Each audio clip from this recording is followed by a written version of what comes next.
அனைவருக்கும்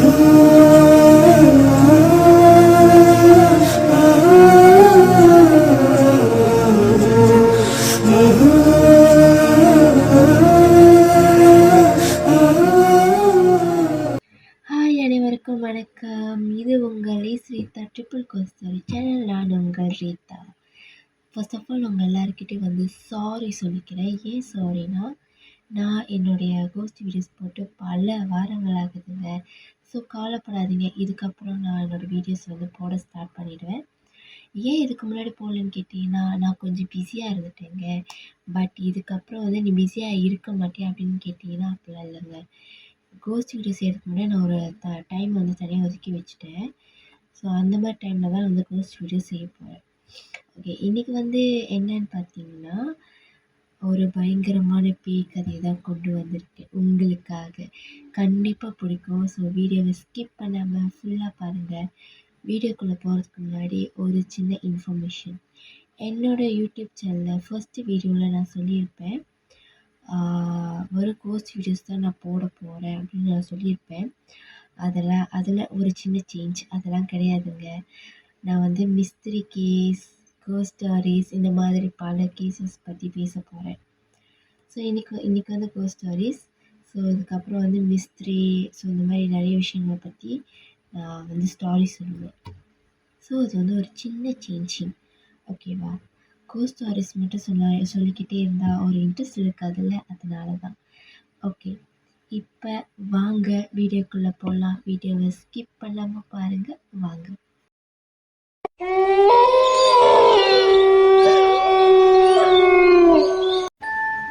ஓகே, நான் சொன்ன மாதிரி கதை ரொம்ப இன்ட்ரெஸ்டாக இருக்க போது வீடியோவை ஸ்கிப் பண்ணாமல் பாருங்கள். இந்த கதை எங்கே நடந்துச்சுன்னா, துபாயில் தாங்க நடந்துச்சு. துபாயில் இருக்கிற வேர்ல்ட் ஃபேமஸ் லக்ஸரி ஜுமைரா ஹோட்டலில் நடந்த ஒரு சம்பவம். முக்கியமாக ரூம் நம்பர் 390 நடந்த ஒரு சம்பவம் இது.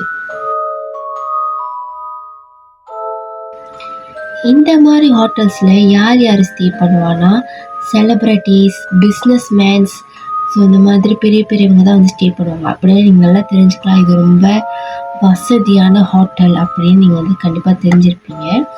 ஸோ இந்த மாதிரி டாப் ஆளுங்க தான் அந்த ஹோட்டலில் ஸ்டே பண்ணுவாங்க. ஸோ அந்த மாதிரி ஒரு ஹோட்டல் தான் இது. அந்த மாதிரி ஹோட்டலில் நடந்த ஒரு சம்பவம் தான் இது.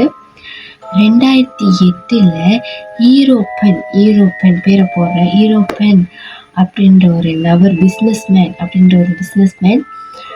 390, அதாவது அந்த ரூம் நம்பர் 390 ஸ்டே பண்ணியிருக்காரு. அவர் ஸ்டே ஒரு வாரம் பண்ணணும். அந்த ஸ்டே ஒரு வாரத்துக்கு தான் அந்த ரூம் புக் பண்ணியிருக்காரு. ஆனால் 3ஆவது நாள் அவர் கண்டிப்பாக ஹோட்டல் ரூமில் பெரிய பெரிய டாப்னாலே ஃபோன் வச்சுருப்பாங்க. இந்த மாதிரி எடுத்து எனக்கு இந்த ஃபுட் வேணும், இல்லை ஏதாவது இன்ஃபர்மேஷனுக்கே வச்சுருப்பாங்க. ஸோ அந்த ஸ்டாஃப், இந்த ஹோட்டலில் வேலை செய்கிறவங்க 3ஆவது நைட்டுக்கு அப்புறம் அவருக்கு ரூமில் கால் பண்ணும்போது, ஏன்னா அவர் செலிப்ரிட்டி ஆச்சு, நம்ம தான் போய் உங்களுக்கு என்ன வேணும் ஏது வேணும் கேட்டு தெரிஞ்சுக்கணும். அவங்க கால் பண்ணும்போது 3ஆவது நைட்டு அப்புறம் அந்த ரூமில் ஃபோன் ரிங் ஆக தவிர யாரும் இருக்கலை. ஆனால் அந்த ரூம்லேருந்து யாரும் வெளியாகவும் ஆகலை. ரூம் சாத்தினபடி இருக்குது.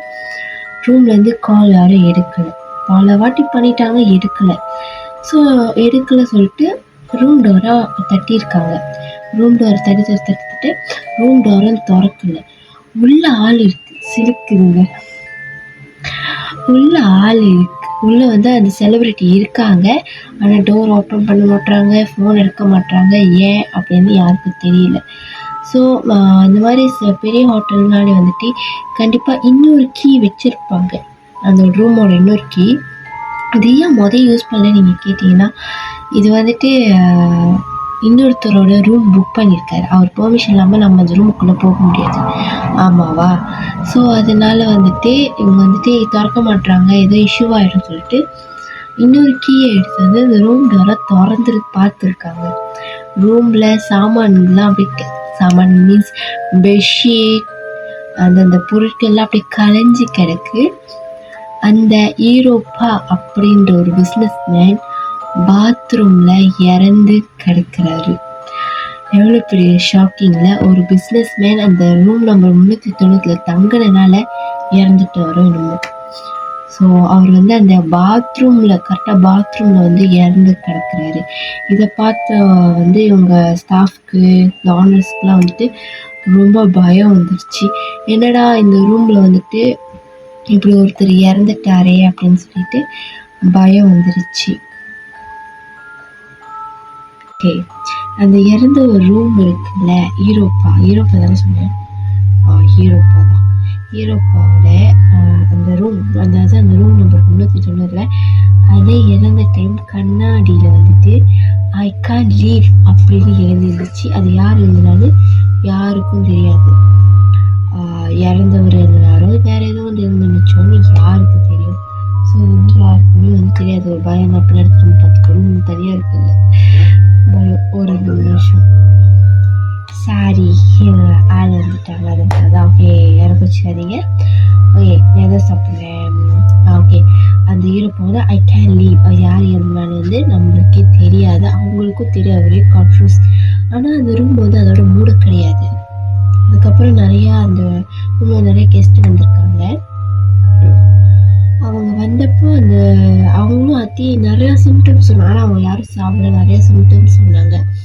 என்ன சிம்டம்ஸ் சொன்னாங்கன்னா, இந்த மாதிரி ஷவர் தானே ஆன் ஆகுது, அப்புறம் யாரோ நிற்கிற மாதிரி உருவம் தெரியுது, நான் தூங்கும்போது யாரோ என்னை டிஸ்டர்ப் பண்ணுறாங்க. ஸோ அந்த மாதிரி நிறையா சிம்டம்ஸாக சொல்லிகிட்டு இருக்கும்போது நம்மளுக்குலாம் கண்ணாடியில் நார்மலாகவே கண்ணாடியில் ஃபோட்டோஸ் பிடிக்கிறது ரொம்ப பிடிக்கும். கண்ணாடியில் செல்ஃபி ஏதோ நல்லா ரொம்ப பிடிக்கும்.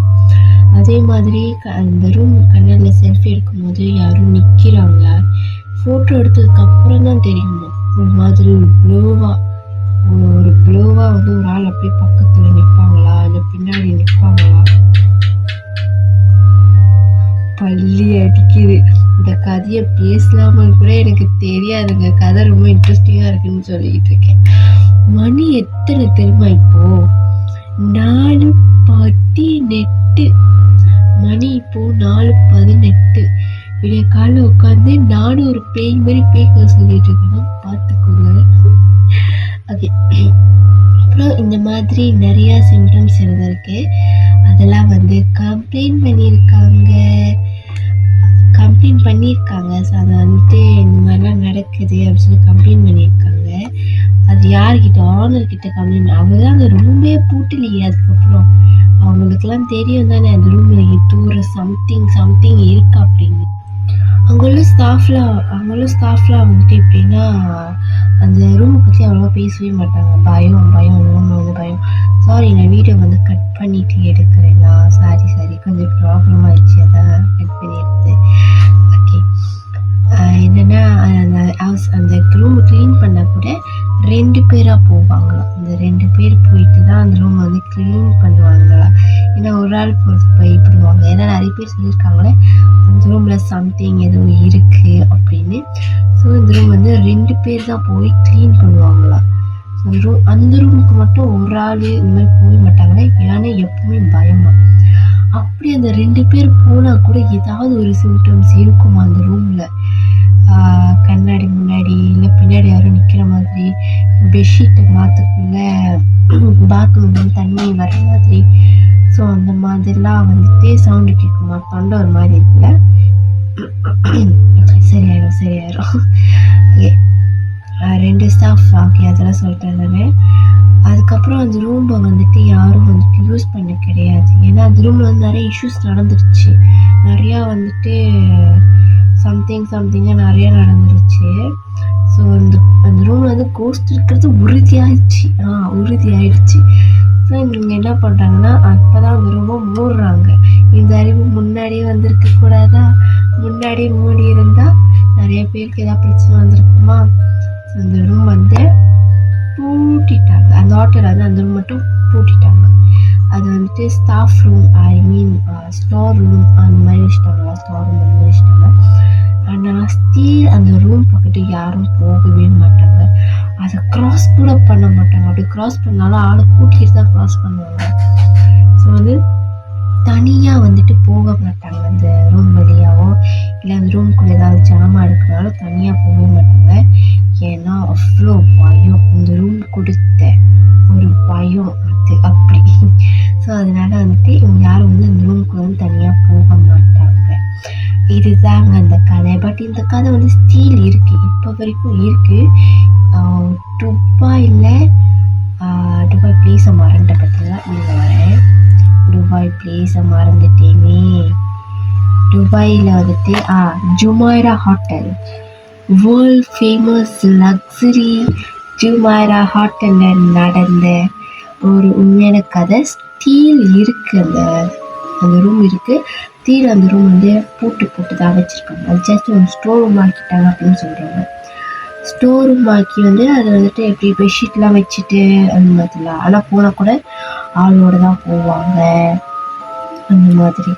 ஆனால் அந்த நபர் வந்து எப்படி இறந்தாரு, அந்த ஐ கான் லீவ் யார் எழுதுனா, இந்த மாதிரிலாம் வந்துட்டு அவங்க வந்து கண்டுபிடிக்க கிடையாது. அவங்கள பொறுத்த வரைக்கும் அந்த ரூமில் வந்து ஒரு மிஸ்திரி இருக்குது, ஒரு அமானுஷ்யமான சக்தி ஒன்று இருக்குது. ஸோ அதனால வந்து அவங்க வந்து என்ன செய்கிறாங்கன்னா, அந்த ரூமை வந்து ஓப்பன் பண்ண கிடையாது. அவங்க வந்து ஆஃப்ல தான். ஆனால் அந்த ஹோட்டலில் இன்னொன்று இருக்குது, இன்னொன்று நடத்திக்கிட்டு வராங்க. ஆனால் அந்த ரூம் சைட் மட்டும் யாரும் போக மாட்டாங்க. அதுதான் அவ்வளோதாங்க. இந்த ஸ்டாரி பிடிச்சிருக்கா? ஏதோ என்னால் முடிஞ்சிருக்கும். ஸ்டாரி ஸ்டார்ட் பண்ணுறப்போ சிம்பிளாக ஸ்டார்ட் பண்ணணுமே சொல்லி ஸ்டார்ட் பண்ணேன். ஸ்கிரிப்ட் அங்கே இருந்தனால தான் கண் அங்கே போச்சு. ஸோ யாரும் வந்து தப்பா வச்சுக்காங்க. பாதி வீடியோ கட் பண்ணி தான் எடுத்தேன். ஏன்னா வந்துட்டு வீட்டில் ஆள் இருக்காங்க, அப்பப்போ கூப்பிட்டு தான் பிரச்சனையே. இந்த வீடு ரொம்ப அமைதியாக இருக்குல்ல. மைக்கு காணா போச்சுங்க. ஸோ அதனால மைக்கு நான் மறுபடியும் ஆர்டர் பண்ணியிருக்கேன். மைக் காணா போச்சுன்றதை விட மைக் வந்து சரியாக வேலை செய்யலை. ஸோ அதனால நான் இன்னொன்று ஆர்டர் பண்ணியிருக்கேன். மைக் வந்ததுக்கப்புறம் பள்ளி அப்பப்போ சத்தம் கொடுக்குது. எனக்கு அப்பப்போ அப்படியே டுக்கு அப்படியே ஹார்ட் அட்டாக் வரணும். ஓகே, அந்த மைக் வந்து நான் கிளியராக பேசுவேன். என்னோடய வாய்ஸ் ஓகே தானே, கொஞ்சம் கிளியராக இருக்குது, அவ்வளோதான், வெளிச்சமாகவும் இருக்குது. ரைட்டா? ஸோ நான் பேசுகிறது இந்த ஸ்டாரி புரிஞ்சிச்சா? ஏதாவது கொஷின், ஏதாவது கேள்வி இருந்தால் எனக்கு காமெண்ட் பண்ணுங்கள். என் ஸ்டாரி பிடிச்சிருந்தா மறக்காமல் லைக் அண்ட் சப்ஸ்கிரைப் பண்ணுங்கள். நீங்கள் கொடுக்குற சப்போர்ட்ஸில் தான் நான் இன்னும் நிறைய வீடியோஸ் போட போகிறேங்க. Okay guys, bye. இது உங்கள் ஸ்ரீதா ட்ரிபிள் கோர்ஸ் சேனல்.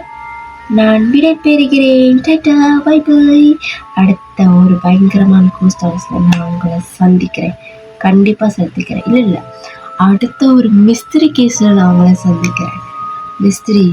ஒரு பயங்கரமான மிஸ்திரி கேஸில் நான் உங்களை சந்திக்கிறேன். Tata, bye by.